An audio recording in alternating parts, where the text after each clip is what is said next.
마가복음 14장 12절에서 21절까지의 말씀입니다.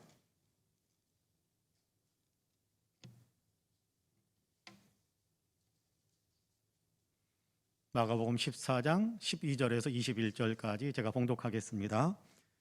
무교절의 첫날 곧 유월절 양 잡는 날에 제자들이 예수께 여짜오되 우리가 어디로 가서 선생님께서 유월절 음식을 잡수시게 준비하기를 원하시나이까 하매 예수께서 제자 중에 둘을 보내시며 이르시되 성내로 들어가라. 그리하면 물 한 동이를 가지고 가는 사람을 만나리니 그를 따라가서 어디든지 그가 들어가는 그 집 주인에게 이르되 선생님의 말씀이 내가 내 제자들과 함께 유월절 음식을 먹을 나의 객실이 어디 있느냐 하시더라 하라.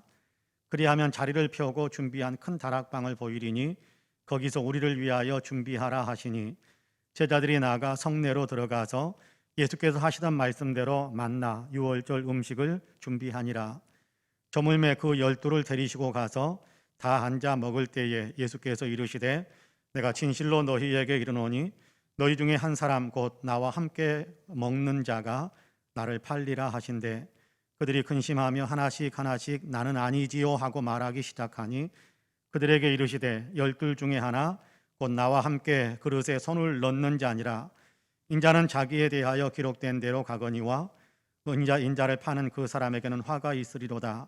그 사람은 차라리 나지 아니하였더라면 자기에게 좋을 뻔하였느니라 하시니라. 아멘. 이 말씀에 큰 은혜가 있기를 원합니다.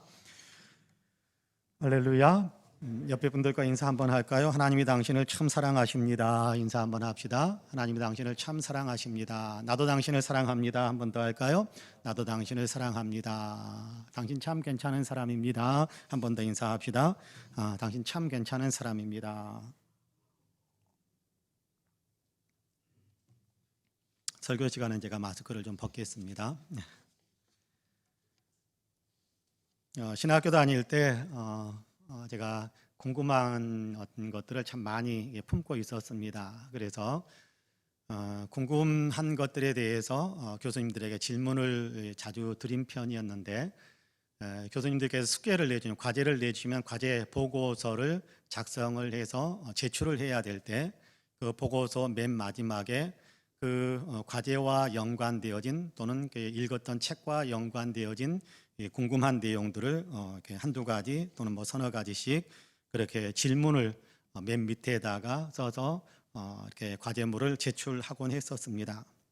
그러면 교수님께서 그 과제 보고서를 다 읽으시고 그리고 그 맨 마지막에 적혀 있는 질문들을 보시고 그리고 빈 여백에다가 빨간색 펜으로 빼꼼하게 그렇게 답을 기록해서 돌려주셨고 저는 그 교수님께서 적어주셨던 내용들을 또 보면서 또 참고하라고 알려주는 책도 또 보면서 그렇게 해가면서 신학의 지식의 문을 많이 넓힐 수 있었던 그런 기억이 있습니다.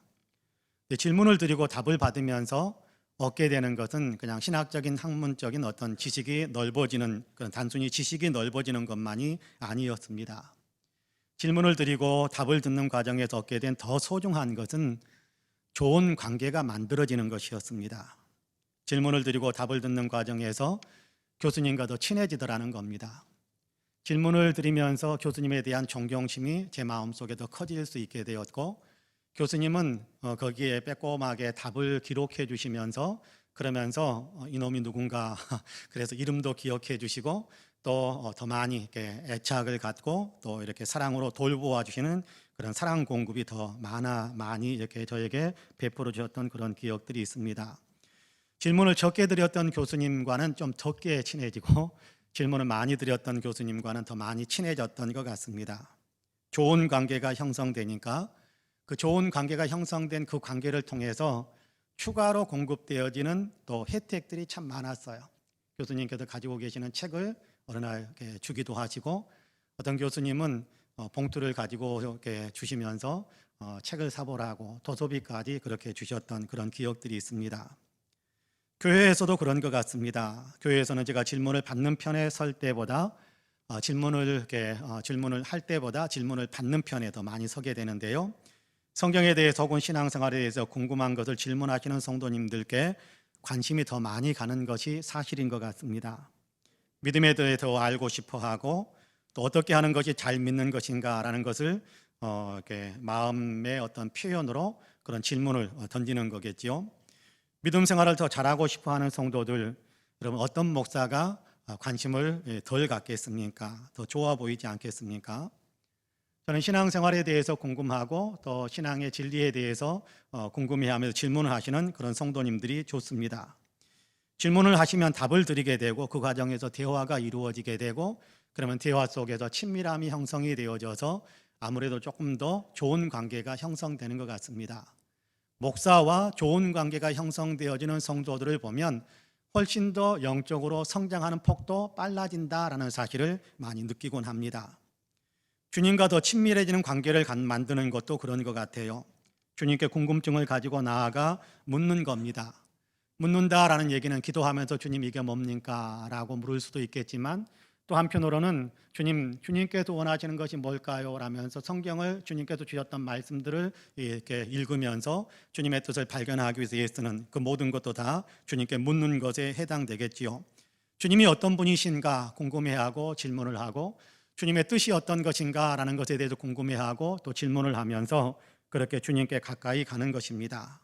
주님께 묻는 것이니까 주님께 찾아가서 또 그렇게 주님과 대화하는 그 사람들 주님께로부터 주시는 아름다운 답들을 많이 받게 될 것입니다. 그렇게 묻고 답을 듣는 과정에서 주님과 더 친밀해지지 않을 수가 없게 됩니다. 뿐만 아니라 주님께서는 답과 함께 대답해 주시는 것과 함께 그 위에 풍성한 은혜도 덧입혀 주시는 것을 많이 경험하곤 합니다. 주님께 묻기만 했는데, 궁금해서 묻기만 했는데 주님은 답을 주실 뿐만 아니라 그 위에 풍성한 은혜도 덧입혀 주시더라라는 겁니다. 오늘 우리가 읽은 마가복음 14장의 말씀은 유월절을 맞이하면서 제자들과 예수님이 대화하는 과정에 있고 또 예수님께 제자들이 묻는 과정이 있고 예수님께서 대답해 주시는 과정이 있고 그 대답하신 것을 실천하는 어떤 제자들의 모습, 이 내용들이 오늘 우리가 읽은 본문에 기록이 되어져 있습니다. 유월절은 유대인들에게는 우리가 마치 광복절을 지키는 것과 아마 같은 그런 의미 있고 기쁜 날이다라고 생각하시면 되겠습니다. 애굽의 노예로 묶여 있을 때 하나님께서 모세를 보내셔서 이스라엘을 출애굽시켜 주신 날이 바로 유월절이거든요. 우리가 아는 대로 애굽의 바로 왕이 제국의 어떤 황제죠. 제국의 황제가 이스라엘을 애굽에서 내어 쫓듯이 해방시키게 된 결정적인 사건은 하나님께서 모세를 통해서 내리신 10가지 재앙 사건이죠. 그 가운데서도 마지막 재앙인 애굽의 모든 장자를 치는 그런 재앙의 사건이었습니다. 이때 하나님께서 죽음의 사자를 애굽 땅 전역에 들어가게 하셨는데 애굽 땅 전역에 있는 모든 가정의 장자들을 치게 하시는데 그 가운데에서 애굽 땅에 살고 있지만 이스라엘 사람들의 장자는 건들지 못하게 했습니다. 그러니까 애굽 땅에 있는 애굽 사람들 또 다른 민족들의 모든 장자들은 심판을 받았지만 이스라엘 백성들만큼은 장자의 생명에 해를 전혀 입지 않은 겁니다. 그때의 일을 기억하면 그래서 순식간에 쫓겨나듯이 바로가 이스라엘 백성들을 애굽에서 내어 쫓아버린 거지요. 그래서 해방되었는데 그때의 일을 기억하면서 유대인들은 해년마다 유월절이 되면 기쁨의 감사로 그렇게 유월절을 지키곤 했습니다. 유월절을 지키는 방법 가운데 하나는 유월절 공식 식사를 하는 겁니다. 유월절 식사 전통을 지키는 것도 유월절을 지키는 방법에 포함되는 거지요. 각자 특별히 예루살렘 성 안에 들어가서 그래서 예루살렘 성 내에서 유월절을 지키는 일이 대부분인데 각자 자기의 집에서 유월절 식사를 하는 것이 기본입니다. 예수님과 제자들은 예루살렘에서 자기의 집이 없는 사람들 아닙니까? 제자들로서는 어디에서 유월절 식사를 나누어야 할지 막막할 수 있었을 것입니다. 어떻게 했으면 좋겠는가 예수님께 여쭐 수밖에 없겠지요. 그런데 이렇게 엿듣는 제자들의 그 질문을 통해서 제자들은 생각지도 못했던 놀라운 은혜를 또 예수님께로부터 공급받게 됩니다. 이제 본문을 자세히 살피면서 우리도 주님께 여쭙고 그리고 답과 함께 그 이상의 은혜를 누리게 되는 신앙으로 나아가기를 원하는데요. 바라기는 말씀을 나누는 이 시간 하나님께서 저와 여러분들 모두에게 풍성한 은혜를 더해 주시기를 주님의 이름으로 간절히 축복합니다. 제자들이 예수님께 드리는 질문을 봅시다. 제자들이 예수님께 드린 질문은 첫째는 어떻게 했으면 좋겠습니까? 어떻게 할까요? 어떻게 하리이까? 라는 것이었습니다. 제자들은 주님께 어떻게 하기를 원하십니까? 라고 질문을 던지고 있어요. 무엇 하기를 원하십니까? 무엇을 원하십니까? 라는 그런 질문이기도 합니다. 6월절이 되었습니다.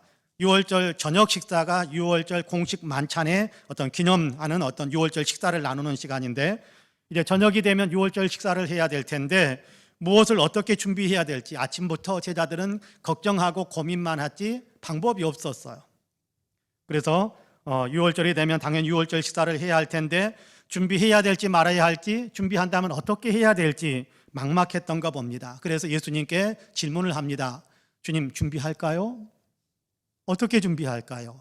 라는 질문을 던지는데, 오늘 우리가 읽은 본문 12절 말씀을 다시 한번 같이 읽어봅시다. 같이 읽습니다. 시작. 무교절의 첫날 곧 6월절 양 잡는 날에 제자들이 예수께 여짜오되 우리가 어디로 가서 선생님께서 6월절 음식을 잡수시게 준비를 하기를 원하시나이까 하매. 할렐루야. 제자들은 예수님께 선생님께서 6월절 음식을 잡수시게 준비하기를 원하시나이까? 라는 질문을 던지고 있습니다. 6월절 식사를 해야 한다는 것은 알지만 그것을 준비해야 될지 말아야 될지, 한다면 또 해야 한다면 어떻게 해야 될지 막막하니까 예수님께 엿줍는 것, 그 외에 다른 길이 없었습니다. 주님, 어떻게 할까요? 자신들이 문제를 해결하지 못하니까, 자신들이 어떻게 해야 될지 답을 갖고 있지 못하니까 주님, 어떻게 할까요? 라고 묻는 겁니다. 무엇을 할까요? 라고 묻는 겁니다. 어떻게 보면 무능해 보이는 제자들입니다. 제자들은 무능해 보이는데, 그런데 예수님께서는 이 무능한 제자들을 외면하거나 타박하지 않으셨습니다. 있는 그대로 받아주시고 있는 그대로 품어주실 뿐만 아니라 이렇게 준비하라 라고 친절하게 대답까지 해주십니다. 근데 그렇게 준비하게 하신, 그렇게 준비하라고 가르쳐 주신 그 준비된 그 육신의 양식 위에 예수님은 더욱더 풍성한 은혜까지 덧입혀 주셨어요. 그 6월절 준비된 그 식탁에 같이 앉아서 주님께서 식사를 나눌 때 그 음식을 통해서 주님께서는 더욱더 풍성한 진귀한 양식을 제자들에게 공급해 주십니다. 바로 생명의 양식입니다. 예수님은 6월절 식사로 준비된 떡과 포도주를 들고 거기에 자기의 희생과 자기가 베풀어 주기를 원하는 구속의 은혜를 덧붙여서 그들에게 풍성하게 먹여주시는 거예요. 육신의 양식만 먹게 하신 것이 아니라 신령한 양식을 먹을 수 있도록 그들에게 은혜를 더해 주신 것입니다. 본문에 우리가 읽지는 않았습니다만은 본문에 이어지는 22절에서 24절까지의 말씀을 여러분 같이 한번 읽어보겠습니다. 22절에서 24절까지입니다. 그들이 먹을 때에 예수께서 떡을 가지사 축복하시고 떼어 제자들에게 주시며 이르시되 받으라, 이것은 내 몸이니라 하시고 또 잔을 가지사 감사기도 하시고 그들에게 주시니 다 이를 마시매 이르시되 이것은 많은 사람을 위하여 흘리는 나의 피 곧 언약의 피니라. 할렐루야. 주님은 제자들이 준비한 빵을, 그 떡을 영혼의 생명을 풍성하게 만드는 영혼의 양식이 되게 만드셔. 준비한 포도주는 우리의 죄를 속량하시는 주님의 희생의 피가 되게 만들어 주셨습니다. 그래서 요한복음과 연결시켜서 이 본문을 읽는다면 그 떡을 먹고 그 잔을 마시는 사람들에게 영원히 살게 하는, 영혼의 생명을 살게 하시는 그 은혜를 더해 주신 것입니다. 제자들은 단지 육적인 식사 문제에 대해서만 여쭈었을 뿐인데 예수님은 제자들의 그 질문에 은혜를 더해 주셔서 영혼의 생명을 살리는 영혼의 양식, 생명의 양식의 은혜를 덧붙여 주신 것입니다. 사순절기에 우리도 예수님께 여쭈어야 한다고 생각합니다. 주여, 무엇을 원하십니까? 주여, 우리가 이 사순절에 무엇을 어떻게 하기를 원하십니까? 우리가 여쭙는 시간들이 좀 있어야 한다고 생각합니다. 주님, 우리가 무엇을 하리이까? 주님, 우리가 어떻게 하리이까? 라고 주님께 물을 때 주님은 어쩌면 우리에게 수고하고 무거운 짐을 다 내게 맡겨라, 그렇게 말씀하실 거라고 저는 생각을 합니다. 수고하고 무거운 짐진 자들아 다 내게로 오라, 내가 너희를 쉬게 하리라 라고 초청하신 주님께서, 주님, 이 사순절에 십자가를 묵상하는 이때에 주님, 우리가 무엇을 하리이까? 어떻게 하리이까? 그래, 수고하고 무거운 짐을 다 내게 맡겨라 말씀하시는 주님이실 겁니다. 이탈리아 출신이지만 이스라엘 땅 베들레헴에 들어가서 수도 생활을 했던 제롬이라는 교회사 유명한 사람이 있습니다. 그 베들레헴에서 20여 년의 세월을 쏟아가며 성경을 라틴어로 번역하던 어느 날 기도하고 있는데 예수님께서 그를 찾아오셨어요. 그에게 나타나셨습니다. 제롬은 너무 기뻐서 예수님께 말합니다. 사랑하는 주님, 주님을 뵙게 되어 너무 좋습니다. 제가 주님께 선물을 드리고 싶은데 무엇을 선물로 드리면 좋을까요? 예수님께서 대답하셨습니다. 하늘과 땅의 모든 것이 다 내 것인데 네가 나에게 줄 수 있는 선물이 뭐겠느냐. 예수님, 저는 주님을 사랑합니다. 수도 살아서 가진 재물이라는 것은 별로 없는데 이 재물이라도 다 털어서 주님께 드리고 싶습니다. 내게는 재물이 필요 없단다. 가난한 사람들에게 나누어 주어라. 그럼에도 제롬은 다시 예수님께 여쭙니다. 주님을 빈손으로 돌아가시게 할 수는 없습니다. 제가 이 성경을 다 번역해서 이 번역한 성경을 예수님께 그렇게 선물로 드릴까요? 그러자 예수님께서 말씀하셨습니다. 네가 정말 나에게 선물을 주겠느냐? 네가 정말 나에게 선물을 주고 싶으냐? 그러면 한 가지만 다오. 그것이 무엇입니까, 주님? 예수님께서 말씀하십니다. 너의 죄와 너의 고통을 내게 다오. 그것이 나에게 최고의 선물이 된단다 라고 말씀하셨다고 합니다. 허물 많고 죄 많은 것을 다 아시는 주님께서, 인생의 무거운 짐에 눌려 고통당하는 것을 아시는 주님께서 그 모든 죄와 허물, 고통과 아픔을 다 주님께 내어놓으라고 말씀하시는 겁니다. 내가 그것을 위하여 십자가를 졌단다. 너의 죄를 위해서, 너의 인생에서 겪는 고통과 아픔을 위해서 내가 십자가를 졌으니까 그걸 네가 가지고 있지 말고 내게 다오라고 말씀하시는 겁니다. 그 죄와 고통을 내게 달라고 하시는 겁니다. 죄와 고통을 달라고 하시는 것은 제롬에게만 하시는 그런 말씀은 아닐 거라고 저는 생각합니다. 우리에게도 주님은 똑같이 말씀하신다고 저는 분명히 믿습니다. 수고하고 무거운 짐진 자들아 다 내게로 오라. 내가 너희를 쉬게 하리라. 사랑하는 성도 여러분, 무엇하기를 원하십니까? 묻는 우리에게 너의 죄와 고통을 내게 다오라고 대답해 주시는 주님이십니다. 그 주님께 우리의 죄와 고통을 다 내려놓으시기를 바랍니다. 자백하고 회개하고 맡기는 거지요. 죄와 아픔을 숨기려고 하지 마시고, 아니 그렇게 숨기고 싶어 한다고 할지라도, 숨기려고 한다고 할지라도 숨길 수 있는 것 아니잖아요. 주님 앞에서는요. 숨기려고 하지 마시고 진실하게, 주님 내가 이 모습입니다. 주님 나는 이런 죄악 가운데서 살고 있습니다. 내 인생의 무거운 짐들이 이렇게 내게 덮여 있습니다. 주님께 다 맡기며 주님께 다 넘겨드리는 겁니다. 회개하면 주님께서는 용서해 주시고, 용서해 줄 뿐만 아니라 용서받은 기쁨의 환희가 우리 가운데 가득 차게 하실 것입니다. 고통을 주님께 맡겨드리면 우리는 해방의 기쁨과 자유함 속에서 살아갈 수 있게 될 것입니다. 바라기는 이 사순절에 죄와 고통을 주님께 내려놓으심으로 구원의 기쁨과 감격을 새롭게 회복하는 우리 모든 성도님들이 되시기를 주님의 이름으로 간절히 축복합니다. 아멘. 둘째는 어디로 갈까요? 라는 질문을 던지고 있습니다. 제자들이 주님께 드린 질문입니다. 주님, 어디로 갈까요? 본문 12절 말씀을 다시 한번 같이 읽어볼까요? 12절 말씀 같이 읽습니다. 시작. 목요절의 첫날 곧 유월절 양 잡는 날에 제자들이 예수께 여짜오되 우리가 어디로 가서 선생님께서 유월절 음식을 잡수시게 준비하기를 원하시나이까 하매. 할렐루야. 우리가 어디로 가서 준비할 것인지를 여쭙고 있습니다. 우리가 어디로 갈까요? 예수님께서는 어느 집으로 가라, 몇 번지 집으로 가라, 어느 건물로 가라, 상호가 이렇게 붙어 있는데 그 상호가 가라라고 구체적으로 콕 집어서 주지 않습니다.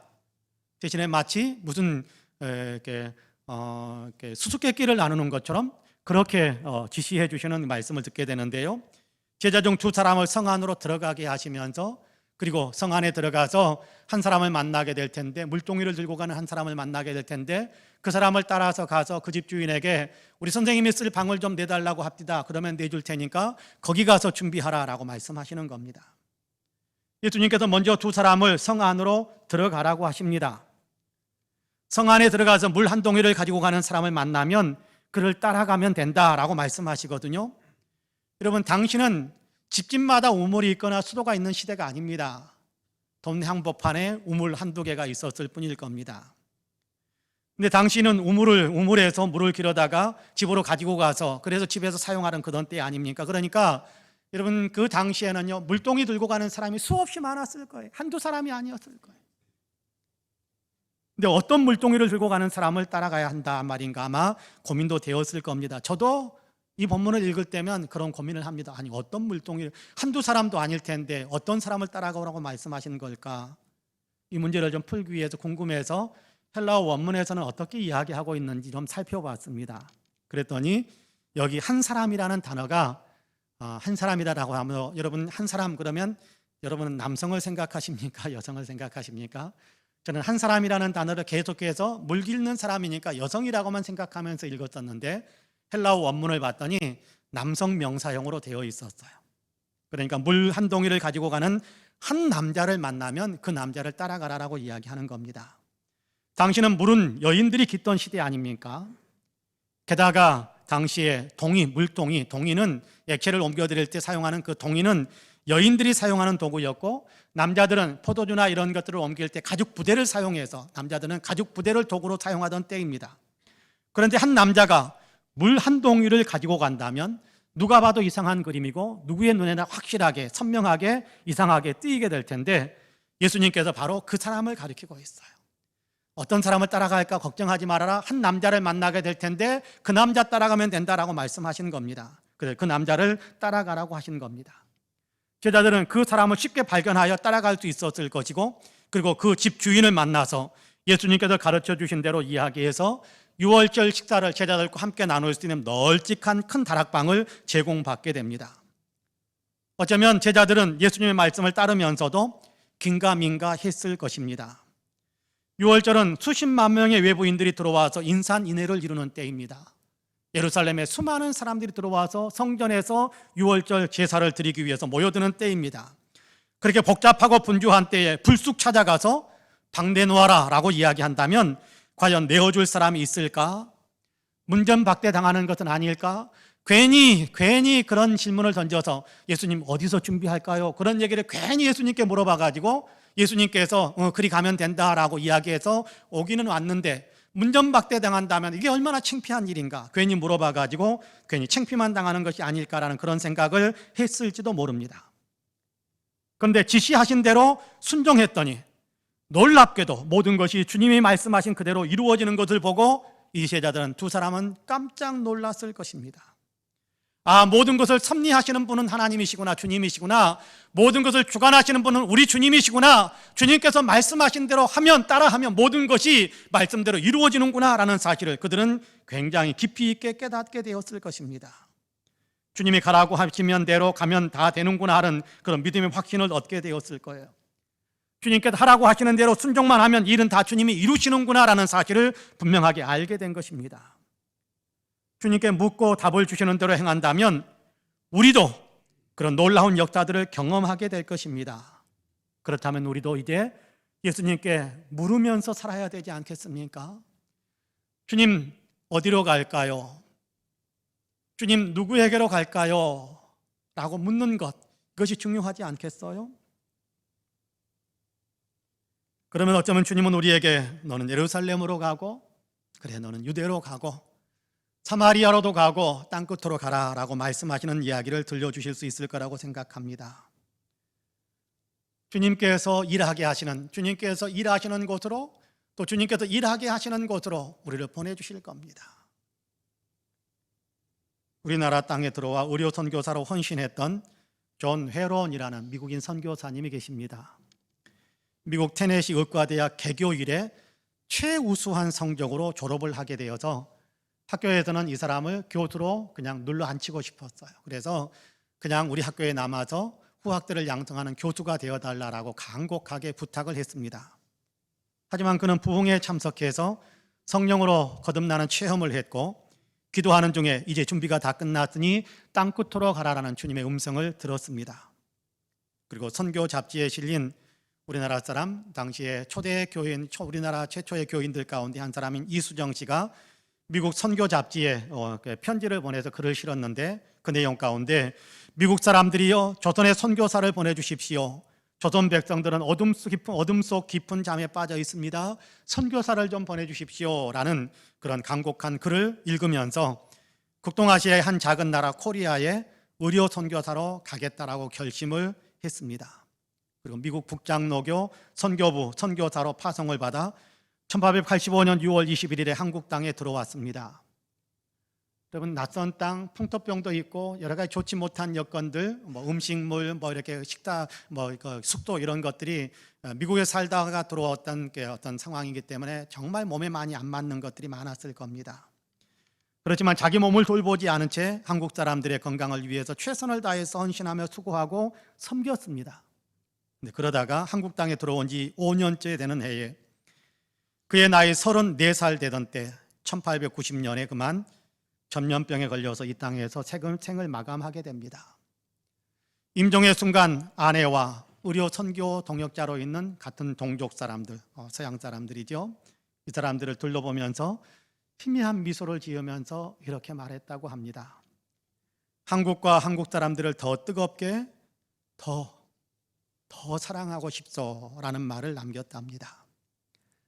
한국 사람, 조선 사람으로 그를 돕고 있었던 병원의 조수들, 그리고 집안일을 돌보아주던 사람들을 따뜻한 눈길로 둘러봅니다. 그러면서 말을 하는 겁니다. 나를 사랑해 주어서 고맙고 나를 도와주어서 고맙소. 감사했습니다. 그런데 여러분, 예수님을 믿어야 합니다. 예수님은 여러분을 사랑합니다 라고 당부한 후에 잠자듯이 조용히 눈을 감았다고 합니다. 근데 외국인이 우리나라의 세상을 떠나니까 외국인을 위해서 사용할 수 있는 묘지가 없었어요. 그래서 고종 황제가 존 헤론 선교사의 장례를 위해서 양화진을 외국인들을 위한 묘지로 특별 지정을 해 주었고, 그는 양화진의 외국인 선교사 묘역에 최초로 안장되었는데, 묘비는 그의 뜻에 따라서 하나님의 아들이 나를 사랑하시고 나를 위하여 자신을 주셨다라고 기록해서 지금까지 그 묘비가 남아 있습니다. 그의 헌신이 기반이 되어 오늘 한국은 많은 사람들이 예수님을 믿고 구원받는 하나님의 백성으로 살고 있습니다. 그의 영혼은 주님이 말씀하신 대로 지금 하늘에서 별처럼 빛나며 주님 나라에서 영광 가운데 머물러 있을 거라고 저는 믿습니다. 여러분, 주님께 여쭈어 보시기 바랍니다. 주님, 내가 어디로 가기를 원하십니까? 주님, 내가 누구에게 가기를 원하십니까? 여쭈어 보시기를 바랍니다. 내 증인이 되어라, 복음을 전하라라는 얘기는 모든 그리스도인들에게 주어진 주님의 명령의 사명이에요. 우리가 그 일에 관심을 가졌든지 안 가졌든지 우리는 그 모든 명령을 받은 사람, 우리 모두는 그 명령을 받은 사람, 복음을 증거하라라는 사명을 받은 사람입니다. 그렇다면 이제 복음을 전해줘야 할 대상에게 가야 할 텐데, 주님, 제가 누구에게 갈까요? 제가 어디로 갈까요? 라고 주님께 물어보시기를 바랍니다. 주님이 길을 가르쳐 주실 것이고 생각나게 하시는 사람이 있을 것이고, 그럼 우리는 그 사람에게 가서 예수님에 대한 얘기를 들려주는 겁니다. 그러면 주님은 우리를 통해 생명을 살리는 놀라운 열매를 맺으실 겁니다. 바라기는 주님께 물으시고 주님이 답해 주시는 길로 나아가시는 저와 여러분, 우리 모두가 되시기를 주님의 이름으로 간절히 축복합니다. 마지막으로 나는 아니지요? 라는 질문을 던지고 있습니다. 나는 아니지요? 라는 질문을 제자들이 예수님께 드리고 있어요. 제자들이 주님께 엿듣는 말입니다. 나는 아니지요. 주님의 제자들 가운데 한 사람이 나를 팔 것이라고 이야기하자 제자들은 당황해하면서 한 사람씩 예수님께 묻는 겁니다. 나는 아니지요? 나는 아니지요? 나는 아니지요? 한 사람씩 묻는 겁니다. 본문 18절과 19절 말씀을 같이 한번 읽어볼까요? 같이 읽습니다. 시작. 다 앉아 먹을 때에 예수께서 이르시되 내가 진실로 너희에게 이르노니 너희 중에 한 사람 곧 나와 함께 먹는 자가 나를 팔리라 하신대 그들이 근심하며 하나씩 나는 아니지요 하고 말하기 시작하니. 할렐루야. 18절 말씀을 보면 예수님은 내가 진실로 너희에게 이르노니 라고 말씀을 시작합니다. 진실로라는 말을 예수님께서 사용하실 때는 뭔가 강조하고 싶으실 때, 그리고 주의를 집중시키고 싶으실 때 진실로 또는 진실로라는 말씀을 사용하곤 하는데요. 근데 지금 오늘 우리가 읽은 본문 18절에서 내가 진실로 너희에게 이르노니 너희 중에 한 사람 곧 나와 함께 먹는 자가 나를 팔리라 라고 말씀합니다. 나와 함께 그릇에 손을 넣는 그 자가 그렇게 할 것이다 라고 이야기합니다. 배신할 것이다 라는 이야기입니다. 물론 주님은 십자가의 길을 가셔야 하는 분이십니다. 그러므로 십자가의 길을 가시게 될 겁니다. 근데 자기 욕심에 끌려 주님을 원수들에게 팔아넘기는 그 사람은 화를 입게 될 것이다 라고 이야기하고 차라리 태어나지 않았던 것이 그 사람에게 더 좋을 뻔했다라는 이야기를 듣습니다. 배신자를 주님께서 지금 미워하거나 저주하시는 것은 아닙니다. 안타까워하시는 게 불쌍히 여기시는 거지요. 당시 사람들은요, 지금도 그렇겠습니다마는 배신을 파렴치하고 혐오스럽고 극악무도한 짓으로 여깁니다. 하나님께는 그러면 배신은 어떻게 나타나겠습니까? 하나님께는 배신이 어떻게 보이겠습니까? 그래서 주님은 배신하는 그 사람을 안타까워하시고 그 사람을 불쌍히 여기시는 겁니다. 제자들은 자기는 아니다라고 부인하고 싶었습니다. 나는 절대 안 그럴 것입니다 라는 얘기를 예수님께 하고 싶었습니다. 그래서 예수님께 나는 아니죠 라고 묻는 것입니다. 주님, 나는 그런 극악무도한 사람이 아니지요. 주님, 그 말씀은 나를 두고 하시는 말씀이 아니지요. 나는 절대 그런 짓을 하지 않을 겁니다. 나는 절대 그런 짓을 할 사람이 아니에요 라고 하는 마음으로 주님께 묻고 있는 겁니다. 나는 아니지요. 주님께 여쭈면서 자기의 마음을 주님께로 더욱 단단히 묻고 있는 거지요. 질문이지만 다시 동시에 자기 자신의 결심과 결단을 분명하게 주님께 보여주는 그런 이야기입니다. 나는 아니지요. 나는 절대 아닙니다 라고 이야기하는 겁니다. 우리도 제자들처럼 주님께 묻기를 원합니다. 주님, 나는 아니지요 라고 여쭙는 겁니다. 나는 주님을 배신하지 않겠습니다. 나는 주님을 부인하지 않겠습니다. 나는 주님을 외면하지 않을 겁니다. 나는 주님과 함께 갈 것입니다 하는 마음을 드리는 그런 얘기지요. 나는 끝까지 믿음을 지키며 주님을 사랑하겠습니다 하는 마음을 드리는 것, 나는 아니지요. 나는 절대 그렇게 하지 않을 겁니다 라는 이야기.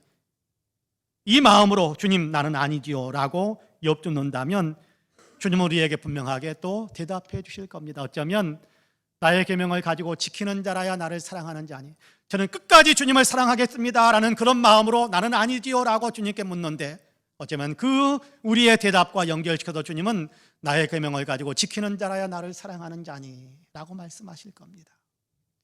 나의 계명을 가지고 지키는 자라야 나를 사랑하는 자니, 나를 사랑하는 자는 내 아버지께 사랑을 받을 것이요 나도 그를 사랑하여 그에게 나를 나타내리라 라는 말씀이 우리에게 들려올 것이라고 저는 생각합니다. 주님께 여쭈면 주님께서 그렇게 우리에게 응답하실 겁니다. 나의 계명, 주님의 계명, 사랑하라, 서로 사랑하라, 내가 너희를 사랑한 것 같이 서로 사랑하라, 원수까지도 사랑하라라는 주님의 말씀 아닙니까? 그것이 주님의 계명 아닙니까? 남아프리카 공화국의 넬슨 만델라 대통령이 취임을 했고, 그동안에 흑백 인종 차별에 의해서 무수히 자행되었던 악한 일들을 해결하기 위해서 진실과 화해위원회가 형성이 되었고, 그것이 법정에서 자주 개정이 되고 법정이 열리곤 했었습니다. 한 번은 70이 넘은 한 흑인 여성과 그 맞은편에 반드 브룩이라는 경호원 출신의 백인 남성이 서게 되었습니다. 그 경호원은 몇 년 전에 이 할머니 아들을 데려가서 할머니의 눈앞에서 총을 쏘아 죽이고 그 시신에 불을 지른 채 그 동료 경호원들과 함께 파티를 즐겼던 사람입니다.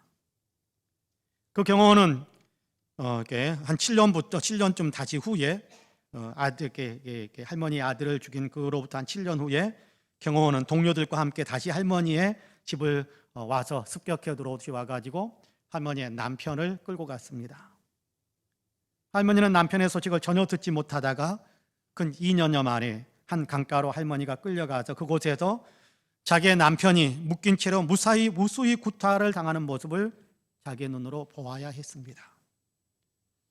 남편이 쓰러지자 그 위에 그들은 석유를 붓고 불을 질러서 살해하는 모습을 보아야 했습니다. 할머니가 들은 남편의 마지막 말은 주님, 저들을 용서하십시오 라는 외침이었다고 합니다. 그리고 시대가 바뀌어서 그 경호원이 지금 법정에 섰고 드러난 증거들 때문에 그는 모든 사실을 시인하지 않을 수가 없었습니다. 재판관이 할머니에게 묻습니다. 자, 이제 당신은 무엇을 원하십니까? 어떻게 해야 당신 가족을 파괴한 이 사람을 정의롭게 판단할 수 있겠습니까? 여러분 같으면 뭐라고 대답하시겠습니까? 할머니는 잠깐 침묵하다가 대답했습니다. 3가지를 원합니다. 우선은 내 남편의 시신이 불태워졌던 곳으로 나를 좀 데려가 주시기를 원합니다. 그러면 그곳에 있는 여러 가지 재들을 모아서 남편의 장례식을 치르고 싶습니다. 두 번째는 남편과 아들은 내 유일한 가족이었는데 그들은 모두 내 곁을 떠나갔습니다. 이제 나는 저 반드 브룩 씨가 내 아들이 되어주기를 원합니다. 그래도 한 달에 2번 정도는 꼭 내 집에 와서 나와 함께 시간을 보냈으면 좋겠습니다. 그래서 그렇게 해서 내 안에 남아있는 사랑을 저 사람에게 부어줄 수 있기를 원합니다. 마지막으로 원하는 것은 예수 그리스도께서 십자가 위에서 돌아가시기 전에 그렇게 하셨기 때문에 나도 반드 브룩 씨를 용서한다는 것을 알았으면 좋겠습니다. 이것은 또한 내 남편의 마지막 바람이기도 했습니다. 지금 누군가 나를 좀 친절하게 도와주어서 나를 좀 부축해서 재판장 반대쪽에 있는 반드 브룩 씨에게 갈 수 있도록 도와주시기를 바랍니다. 나는 그를 팔에 안고 내가 참으로 저 사람을 용서한다라는 것을 그가 알게 하고 싶습니다. 법정 경호인의 부축을 받아서 할머니가 발걸음을 그에게 옮기기 시작할 때 반드 브룩은 자기가 들었던 그 말에 압도되어 그만 쓰러지고 말았습니다. 피해자 가족들은 한 걸음씩 한 걸음씩 걸어가고 있는 그 할머니의 뒤에서 어메이징 그레이스 찬양을 부르기 시작했습니다. 나 같은 죄인 살리신 그 은혜 놀라와 잃었던 생명 찾았고 광명을 얻었네. 광명을 얻었네.